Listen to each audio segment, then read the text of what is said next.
Hi again, everybody. Welcome to Wingman Wisdom. I'm Alan Warren, the RV Wingman. Today we're going to do a follow-up to some of the videos I have done recently. There's been a lot of comments that have come in, and some of them are pretty ugly. And I want to respond to a couple of those and some others. And I have a really, really good thing to suggest to you at the end of this video. So hang around till then. I have noticed since I played these recent videos that the number of complaints that I've received, which is good, has gone down.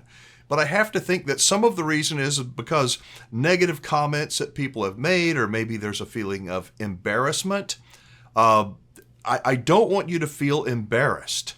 If you would prefer that I not use your name, or maybe just use your first name, or not where you're from, or whatever, all you have to do is tell me in your voicemail message, and we will edit that out. But I do want to hear from you if you have a problem with your RV or with your dealer. I would love to hear the message, and I will do my very best to help you.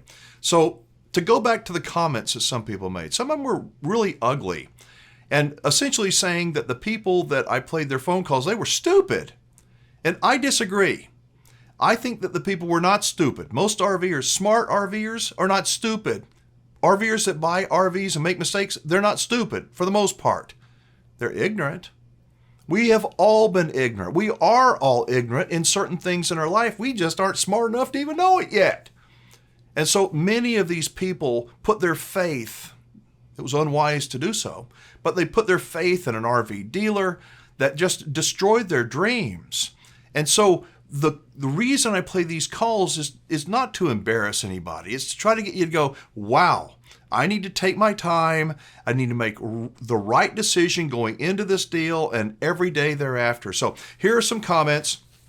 By the way, all my contact information is below. My voicemail number is below. I would love to hear from you, or you can shoot me an email or post a comment like these folks did. Traveler320AK says, never pay for the RV until you have had an inspector look at it and all problems found are fixed. They will keep asking for your money, and you should keep telling them, quote, I'll transfer the money to you as soon as everything's fixed. They sure hop to fixing it quickly when they're waiting for their money. Traveler 320, I couldn't agree more. I think that it kind of reminds me of a story. A friend of mine, very close friend of mine, had to get a new septic system put in his house. And he had a real difficult time finding a good septic company. Finally found one. They came out perfect. Everything's great. They're looking at the job, with the owner of the company. Everything's wonderful. And he pays the money. Runs it right there on the credit card. Pays the money. He's satisfied. Septic tank company leaves. 30 minutes later, my friend goes out to his side gate. And where they had moved in and out with their truck, they had broken the gate. Just broken it. They didn't fix it. No, they broke it. So my friend calls up and says, hey, you broke the gate. They said, well, we'll get out there and fix it. And he waited and waited and waited. He had to call them and bother them. And they didn't want to be bothered. They were great up until they had to do everything. So my friend ended up getting screwed on the deal. And he said, finally, you know what? I'm going to leave you a bad review if you don't come and fix it. And he says, well, I think I'll just deal with a bad review. Can you imagine? All right, so Timothy Martin. Tim, you wrote a couple of really good ones. I want to say that it says, first one says, I think people are unhappy. The people that are unhappy think owning an RV will make them happy. Sorry, you should rent one first. Lots of people are not RV people. That's just a fact. They would be better off seeing a mental health professional first. That is a great comment, Tim. Sometimes I think I need to go see a mental health professional with some of the thoughts I come up with. Tim also wrote, he says, these people are buying RVs to find happiness. It's like a couple having a kid to fix their marriage. I shouldn't laugh, but people do this all the time. They don't do it because they think it's, they do it because they think it's the right thing to do. Don't do that. Stop. Take your time. Some people wonder why they're miserable. The Stooges 333, that's what he goes by, the Stooges 333, says most dealerships are crooks. They're worse than used car salesmen. Never believe anything they tell you. All these YouTube RV reviewers say there's good RV dealerships, but they never name them, which leads me to believe that there are not a lot of them. Well, you know what? I disagree with you, Stooges 333. Maybe there's not as many as you'd like. There's not as many as I would like, but there are some good dealers out there. You have to do your homework.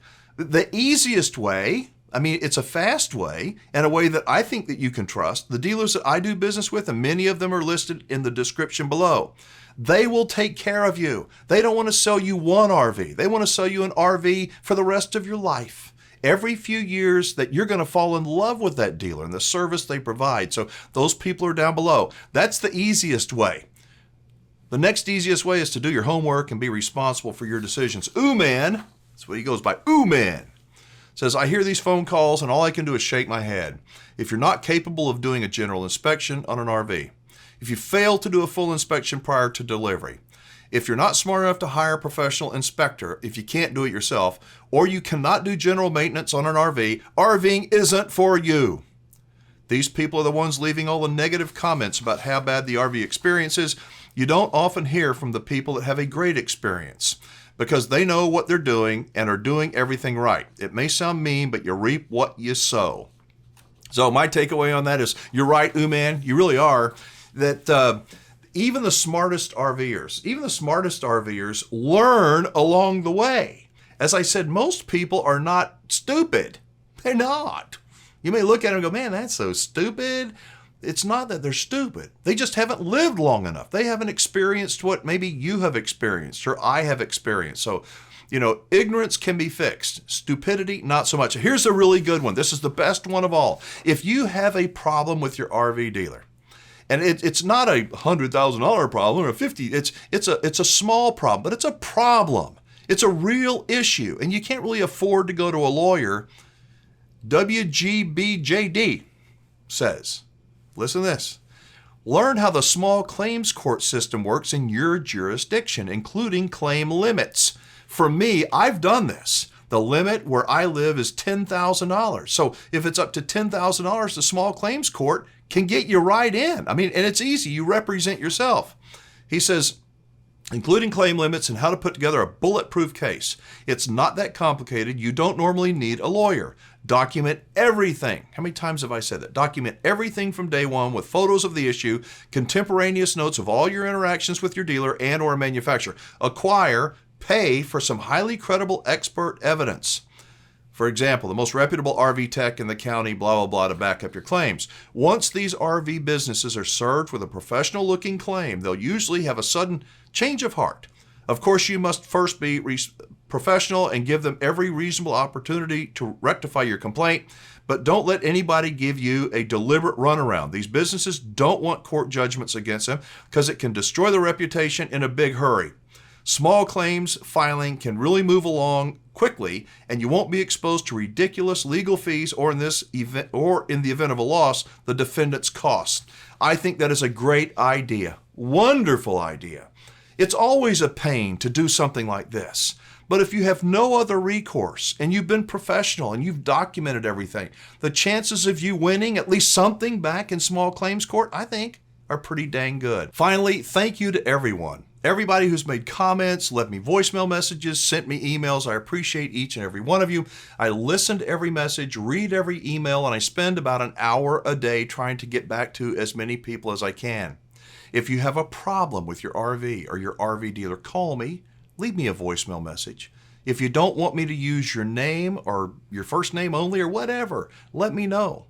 But I call people back, as many people as I can. I love voicemails, but I love any kind of communication or correspondence with you. So drop a comment below if nothing else. And remember, I'm Alan Warren, the RV Wingman. Be safe, have fun, play nice, and don't leave your good manners at home.